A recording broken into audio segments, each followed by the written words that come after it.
કહેવાય છે કે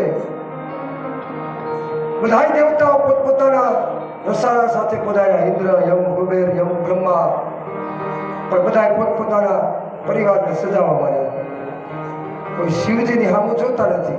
હવે જેની જાનમાં જવું છે એ વરાજા એમને બેઠા રહે અને જાનૈયા તૈયાર થાય તો જાનૈયા જાય ક્યાં? વરાજો જેમ કે ભાઈ તમે જાઓ, મારે જવું. તો કેવા ભૂલા લાગે, કેટલી તકલીફ થાય ને કે એકલા જાનૈયા. એમ અહીંયા કૈલાસમાં પરિવાર તો કોઈ હતું નહીં, નહોતા કોઈ હાડુભાઈ, કોઈ નહીં. છતાં કેટલો પરવાનો મેલે મેં ચેલા અકેલે મેં બાપુ કહે.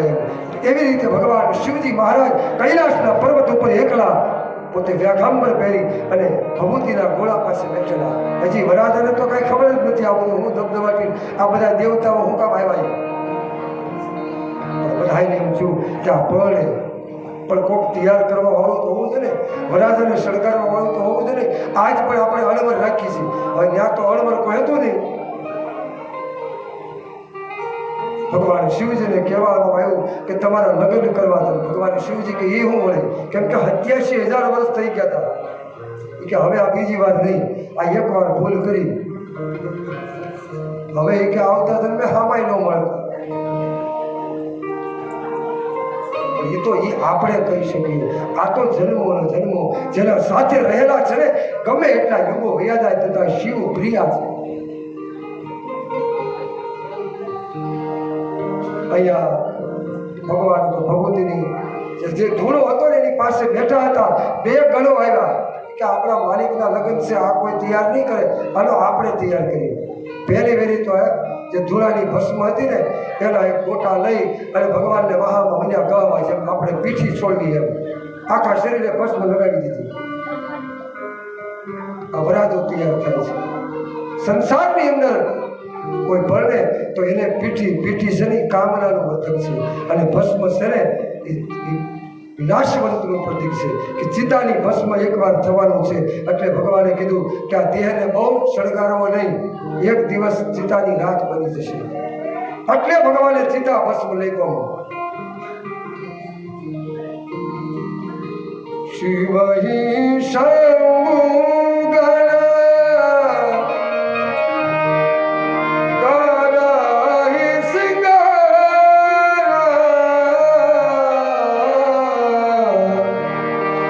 જટા મુકુટ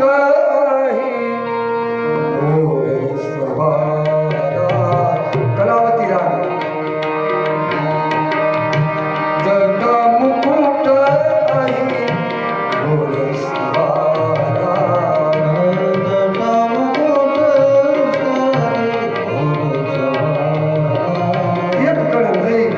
તાજી ભસ્મ લાવી ભગવાન શિવજીના ચરણ પર લગાવી અને એક જ્યારે કામદેવને માળ્યો ને એટલે જટા વિખરાઈ ગઈ. એક ગણ આવી અને એને જટાનો અંગોળો કરી અને ભગવાને માથે જેમ છાપો કર્યો હોય ને એ મોર પંખ બનાવી દીધું. શિંગાર તો જોવો છતાં કેટલા આનંદમાં. કુંડલ કંકણ પહેરી બ્યાલા, કુંડલ કંકણ પહેરી બ્યાલા. આજનો વરાજો પાને તો ગળાની અંદર સોનાનો હાર હોય, કાંઈક વીંટીઓ હોય, કાંઈક કંકણ હોય, પણ ભગવાન શિવજીને તો શું કોઈ એક ગણ ગયો અને ત્યાં તો કૈલાસનો શિખર હતો, ત્યાં તો ભૂત ગણ અને આ બધા સર્પોના રહેવાવાળા એકાદો હાપોલીઓ લાવી અને કાનની અંદર પહેરવામાં આવ્યા. રામાયણની અંદર તો એકનું વર્ણન છે. કહેવા જઈએ તો બીજા 9 દી થાય. કાનમાં પહેરેલો કયો સર્પ, આ કાનની અંદર કયો, જેને ભુજંગ કહેતા સર્પની પોતે જનોઈ ધારણ કરી છે, જેના કંઠની અંદર વિષ હતું એવા મહાદેવ. નરમુંડની માળા પહેરાવી, આપણે સોનાની માળા પહેરીને પણ ખોપરીઓની માળા, પણ એ માળા કોની હતી? ભવાનીના જેટલા મસ્તક હતા ને એની માળા.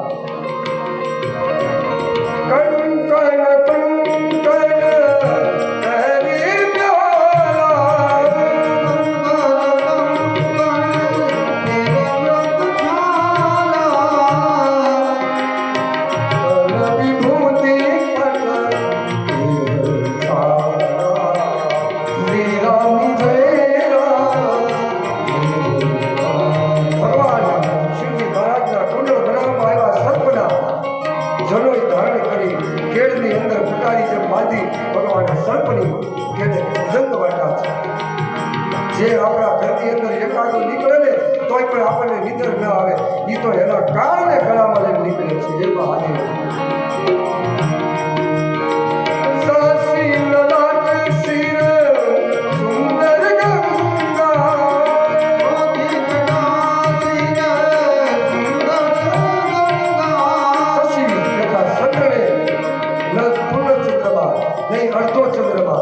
બીજનો ચંદ્રમા હતો ને શશી કહેતા ચંદ્ર એને પોતાના કપાળની ભાલની અંદર લગાવવામાં આવ્યો છે. કેમ કે આ પૂર્ણ ચંદ્રમાં દાગ છે એટલે અધૂરો ચંદ્ર, એને પણ ગર્વ ન થાય કે હું ભગવાન શિવના મસ્તક ઉપર ચડ્યો. દુનિયાનો ગર્વ તોડી નાખે એ મહાદેવ એટલે અર્ધચંદ્રમાં ભગવાને ભાલની અંદર વિરાજમાન.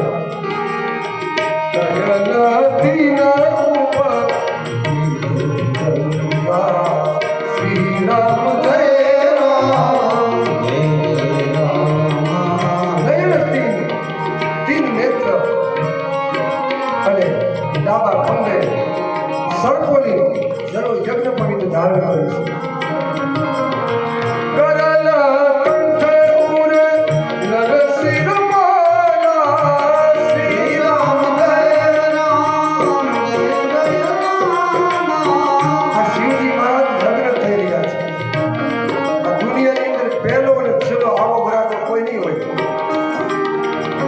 કંઠની અંદર કંઈક સોનાના હાર હોય પણ આ તો માળા થતા નરની માળા ફૂલમાળા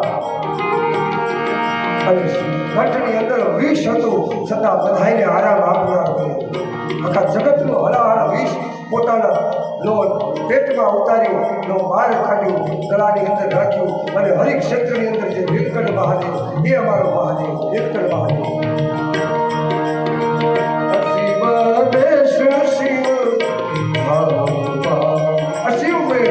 કેવો આવો કોઈનો વેશ ન હોય છતાં શિવ ધામનું રૂપાન છે.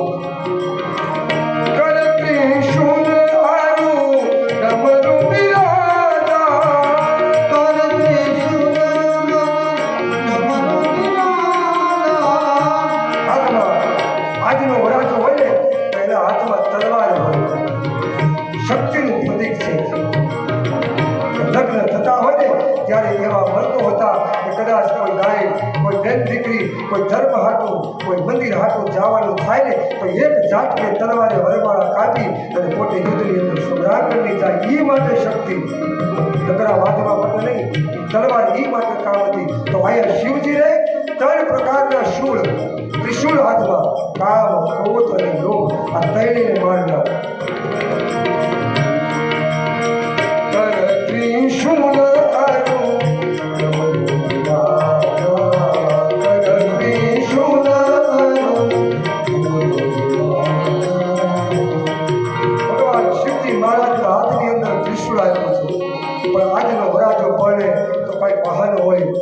મોટર ગાડી હોય, ક્યાંક હાથી ઘોડા હોય, ક્યાંક ઘોડા હોય, પણ શિવજીને કાંઈ વાહન તો હતું નહીં. નંદી બેઠા હતા એક બાજુ, એક ગણ નંદીને ઊભા કરીને લઈ આવ્યા અને ભગવાન શિવજીને કે આની વાતે ગયો. શિવજી કે શું હજી તેને ખબર નથી આ હું કામ તૈયાર કરે છે કે હાલ તમે લગ્ન કહો છો પણ લગ્નમાં તો જા નહીં યાદ હોય, આમાં કોઈ દેખાતું જ નથી કે આ તમે આપણે બધા આવ્યા જ છીએ. આમ નજર કરી કે આ બધા દેવતાઓ તૈયાર થતા હતા પણ કોઈ દેવતાઓ એવા નહોતા કે શિવજીને પોતે શણગારવા માટે આવે. શિવજી કે આ લગ્નમાં બધા જોઈ નથી કે હા કે તો આપણો પરિવાર બોલાવો. શૃંગી અને ભૃંગીને કહ્યું કે માનસિક મંત્રનો પ્રયોગ કરો, દુનિયાના જેટલા સંસારમાં જેટલા ભૂત પ્રેત છે ને બધાને બોલાવો, જેવા છે એ શિવને સમર્પિત કરો. એક ઘડીની અંદર કોઈ ખર વિષણ, કોઈ હાથવાળા, કોઈ ત્રણ હાથવાળા, કોઈ મુખવાળા, કોઈ મુખ વગરના આવા હર હર મહાદેવ કરતા કૈલાસની અંદર પધાર્યા. ત્યાં તો ભગવાન શિવજી પધારો પધારો, તમારું સ્વાગત છે. શિવ અને જીવ આ બધાને સ્વીકારે. હવે આ બાજુ શિવજી આ બધો પરિવાર આવ્યો ને ત્યાં તો કૈલાસમાં ક્યાંય જગ્યા ન રહી. નારાયણ વિચાર કરે આ બધું શું? ઇન્દ્ર કે હવે ભગવાન જેવા હતા ને એવા એનો પરિવાર થઈ ગયો. પછી તો બધા દેવતાઓને પણ દુઃખી થયા કે આપણે આ ભગવાન શિવજીને સળગાયા નહીં ને એટલે આ બધો પરિવાર આવ્યો. હવે તો ભગવાન નારાયણને પણ જો મળવા જવું હોય ને શિવને તો 2 ગણો આડા ઉપર કોને મળવા જવું છે? અને એ કે અમારા વરાજાને મળવા જવું શિવજીને. એ કે એને તમારી નજર લાગી જાય. હવે આની નજર કોને લાગે? હવે નારાયણ હસવા લાગ્યા કે આ કરતા આની હારે ભળી ગયા હોત તો સારું હતું. હવે આ કોઈને મળવા નહીં દે અને આ કોઈ સમજશે નહીં. કેમ કે ભૂત પ્રેત કોનું સાંભળે? હજી એકાદું આપણને સમાચાર મળે કે અહીંયા ભાવેલી ધાર ઉપર એકાદું ભૂત થાય છે કે આપણે રાતે ન નીકળવી દે. હવે આ તો હારે ભગવાન બ્રહ્મા આવ્યા કે અમારે વરાજન મળવું છે. હું લગ્નની પત્રિકા લઈને આવ્યા. હા હું જોયું ને ત્યાં બ્રહ્માજી બેભાન થઈ ગયા. આ તો ભૂત પ્રેત.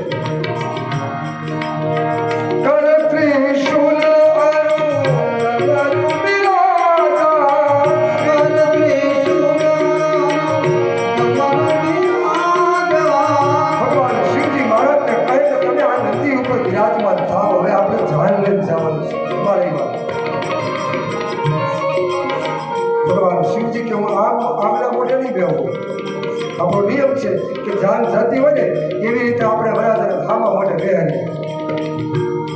પહેલાના વરાજા હતા ને સાફો બાંધતા અને સાફામાં એક લાલ લેમ્પ કરતા.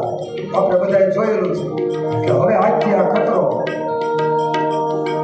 આખું કુટુંબ એને સમજાવે કે હવે સમજી જાય કે લાલ લેમ્પ જ મળે, બીજા કલરના ન હોય. પણ એને ખબર પડી છે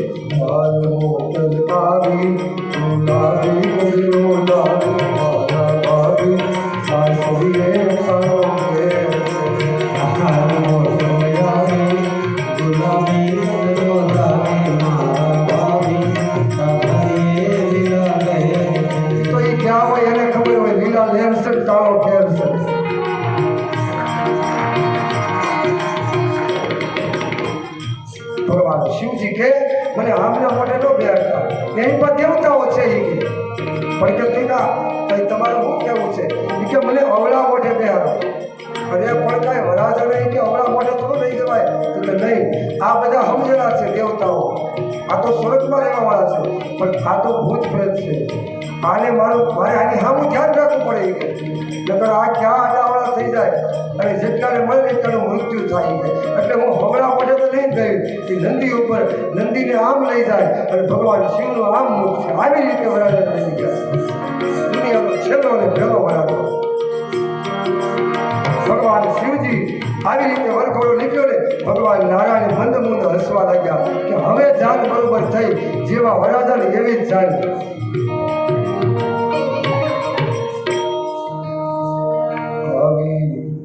આવી તે જબરી જાન શિવજી કરે છે. આવી છે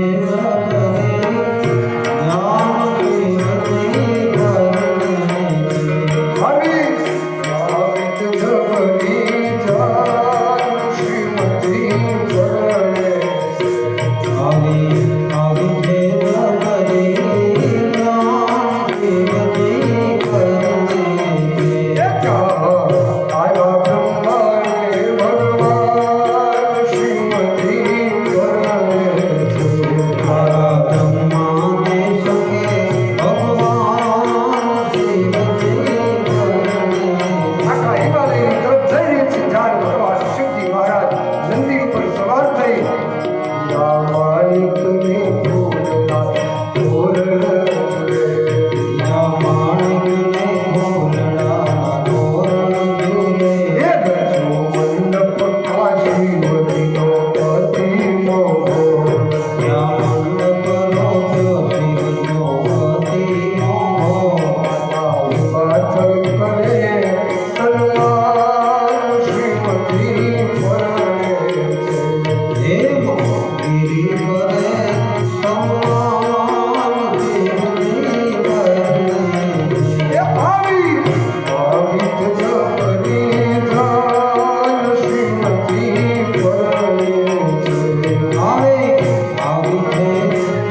ભૂતોનું વર્ણન કરતા એક છંદની અંદર લખે છે કે આ બધા કેવા હતા, છતાં ભગવાન શિવજી એને અપનાવ્યા. તલખીન કોતી તીન પાવન ઓ અપાવન ગતિ ધરે શ્રી રામ જય કૃપાલ ભગવાન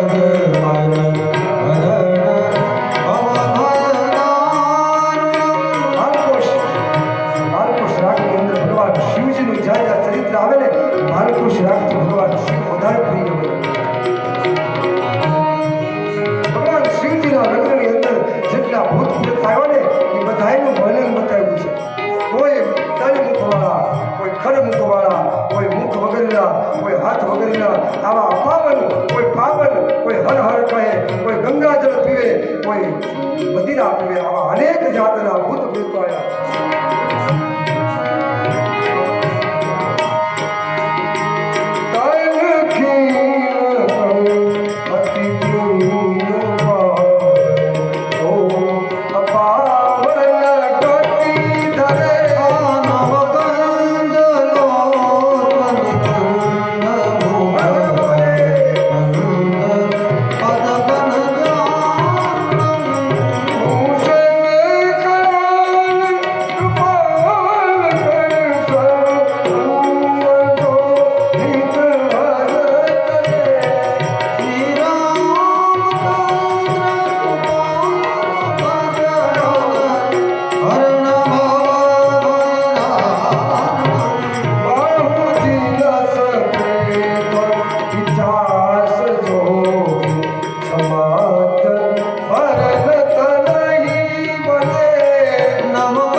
ગુરુ મહારાજની કૃપાવત થાય. હમણાં જ લક્ષ્મણ બાબુ મારો ગયા, આજ 20 વર્ષથી હું એની સાથે હતો. મહિનાની અંદર 2 વાર મુલાકાત. અને જ્યારે કહે ને, અને જે અમારા ઘરની અંદર હાર્મોનિયમ છે આજ 100 વર્ષ જૂની, મારા બાપુજી નવરાત્રિમાં વગાડતા, એ હાર્મોનિયમ હજી મારી પાસે છે. અને એની મેં નાની હાર્મોનિયમ બનાવી 2 લાખ રૂપિયામાં માંગી હતી. આ લક્ષ્મણ મારો છે. એટલે ઘણી વાર ભાવ એની પાસે બેઠા અને એની પાસેથી થોડી આની રાગ રાગણી મળી. શિવજી